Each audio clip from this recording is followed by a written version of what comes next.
अस्सलामुअलैकुम my YouTube family, कैसे हैं आप सब। आज जी बच्चों ने दोबारा से फरमाइश किया कि हमारे लिए चिकन पैटी वाले सैंडविच ही बनाए जाएँ, तो मैंने सोचा आपसे भी रूटीन शेयर कर दी जाए। यहाँ जी मैंने चिकन को चॉप कर लिया था और ये देखें जी मैंने स्पाइसेस इसमें ऐड कर दिया और ब्रेड क्रम्स में इसमें ऐड कर दूँगी। वीडियो आपने फुल एंड तक वॉच करनी है, बहुत ही मज़े की वीडियो है। ये देखिए जी सारे मैंने स्पाइसेस ऐड करके उसको अच्छे से मिक्स कर लिया है। अब जी ब्रेड को कटिंग कर लेंगे साइडों से। ये देखें जी जल्दी से मैंने इसको भी कटिंग कर लिया है माशाल्लाह जी। आज पैटी जो है मैंने डायरेक्ट ऊपर ही लगा दी है और ये देखें जी ब्रश से मैंने ऑयल भी फैला लिया पैन में और अब अंडा डाल देंगे।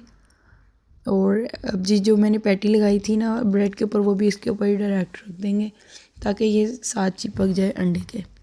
अब जी हमने इसको पैन से अंडे को छुड़वा लिया और ऐसे ही हमने साइड चेंज कर देनी है ताकि पैटी भी अच्छे से कुक हो जाए। मेरी पैटी भी कुक हो चुकी है, ये देखें ऐसे मैंने उठा के देख लिया था। अब ये हम साइड चेंज कर देंगे, ये देखें जी। और इसके ऊपर हम डाल देंगे जी मायो और केचप, ये देखें जी। और इसको हमने चम्मच से फैला देना है और ऐसे ही हमने इसकी साइड चेंज कर देनी है। इसके ऊपर हमने इसको पलट देना है, ये देखें जी। ऐसे ही हमने इसको नीचे उतार लेना है, ये देखें जी। बहुत ही अच्छा कुक हुआ है, आपने भी इसको ट्राई करना है, बहुत मज़े के बनते हैं।